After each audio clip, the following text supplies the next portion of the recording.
സ്വർഗസ്ഥനായ പിതാവിന് നന്ദി പറഞ്ഞുകൊണ്ട് ഫെയ്ത്ത് വോയിസിലേക്ക് എല്ലാവരെയും ഞങ്ങൾ സ്വാഗതം ചെയ്യുന്നു. വിശുദ്ധ ലൂക്കായുടെ സുവിശേഷം 15-ാം അധ്യായം 18-ാം തിരുവചനം ഇങ്ങനെ വ്യക്തമാക്കുന്നു: ഞാൻ എഴുന്നേറ്റ് എൻ്റെ പിതാവിൻ്റെ അടുത്തേക്ക് പോകും. ഞാൻ അവനോട് പറയും, പിതാവേ, സ്വർഗത്തിനെതിരായും നിന്റെ മുമ്പിലും ഞാൻ പാപം ചെയ്തു. ക്രിസ്തുവിൽ ഏറ്റവും സ്നേഹമുള്ളവരെ, ധൂർത്തപുത്രൻ സുബോധത്തോടെ ഉണർന്ന് എഴുന്നേറ്റു. അവൻ പറഞ്ഞു, ഞാൻ എൻ്റെ പിതാവിൻ്റെ അടുത്തേക്ക് പോകും. ഈ ഒരു തിരിച്ചറിവാണ് അവന്റെ ജീവിതത്തെ മാറ്റിമറിച്ചത്. നമ്മുടെ ജീവിതത്തിൽ സുബോധത്തോടെയുള്ള ഉണർവാണ് നമ്മെ ജീവനിലേക്കും നഷ്ടപ്പെട്ട ഭാവിയിലേക്കും നടത്തുന്നത്. ധൂർത്തപുത്രൻ അവന് സുബോധം വന്നപ്പോൾ അവൻ എഴുന്നേറ്റ് പിതാവിന്റെ അടുക്കൽ ചെന്നു. പിതാവിനെ കണ്ടപ്പോൾ അവന് അനുതാപം ഉണ്ടായി. ആ അനുതാപം പുതിയ ജീവിതത്തിലേക്കുള്ള അവന്റെ വഴി തുറക്കുകയായിരുന്നു. സ്നേഹമുള്ളവരെ, അവൻ പറഞ്ഞു, പിതാവേ, സ്വർഗത്തിനെതിരായും നിന്റെ മുൻപിലും ഞാൻ പാപം ചെയ്തു പോയി. അനുതാപം പുതുവഴികൾ തുറക്കുന്നു. പുതിയൊരു ഹൃദയം മെനയുന്ന താക്കോലാണ് അനുതാപം. അനുതാപമാകുന്ന താക്കോൽ നാം ഓരോരുത്തരും ഉപയോഗിക്കുമ്പോൾ കർത്താവായ യേശുവാകുന്ന രക്ഷകന്റെ അടുത്തേക്ക്, അത് ജീവനിലേക്ക് നമ്മെ എത്തിക്കും. അനുതാപം അനുഗ്രഹത്തെ കൊണ്ടുവരും. അനുതപിക്കുന്ന വ്യക്തിയെ ഓർത്ത് സ്വർഗം സന്തോഷിക്കും. അനുതപിക്കുന്ന വ്യക്തിയെ ഓർത്ത് സ്വർഗം സന്തോഷിക്കും. സ്വർഗസ്ഥനായ പിതാവിന്റെ മക്കൾ എന്ന് അവർ വിളിക്കപ്പെടും. അതുകൊണ്ട് അനുതാപമുള്ള ഹൃദയത്തോടെ നമുക്ക് ദൈവസന്നിധിയിൽ ചെല്ലാം, അവിടുത്തെ ആരാധിക്കാം.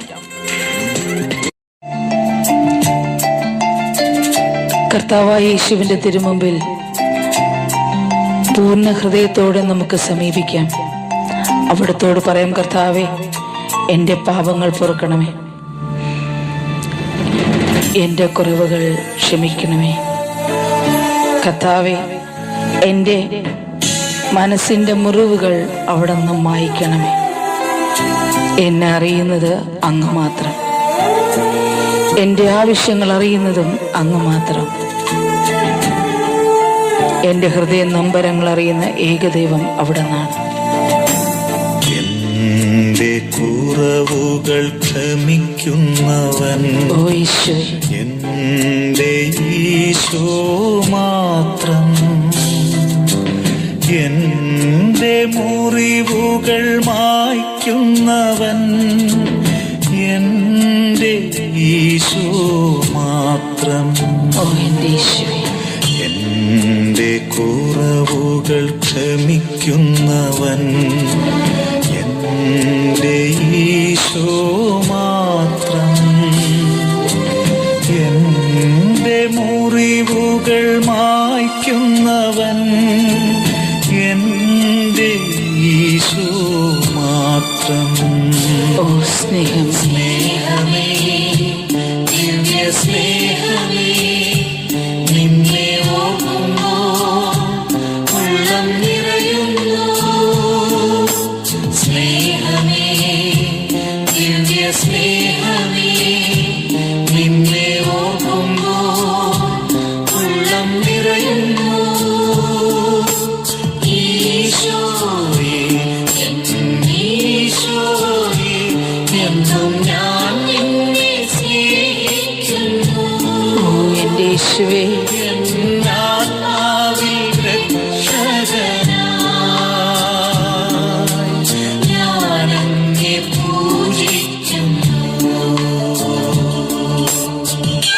നമുക്ക് പറയാം, കർത്താവേ, എൻ്റെ വേദന അറിയുന്നത് അവിടെ നിന്ന് മാത്രമാണ്.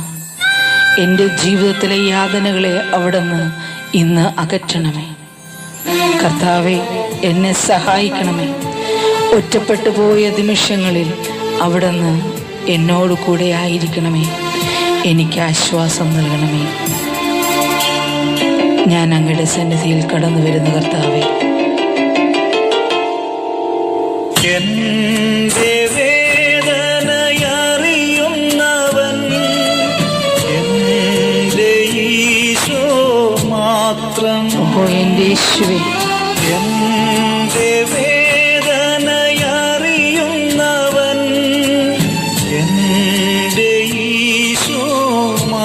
മാത്രം എന്റെ യാതനയകറ്റുന്നവൻ എന്റെ ഈശോ മാത്രം. ഓ എൻ്റെ ഈശോയേ, ഈശോയേ, എന്നും ഞാൻ നിന്നെ സ്നേഹിക്കുന്നു. എന്നാത്മാവിൽ രക്ഷകനായി ഞാൻ അങ്ങേ പൂജിക്കുന്നു.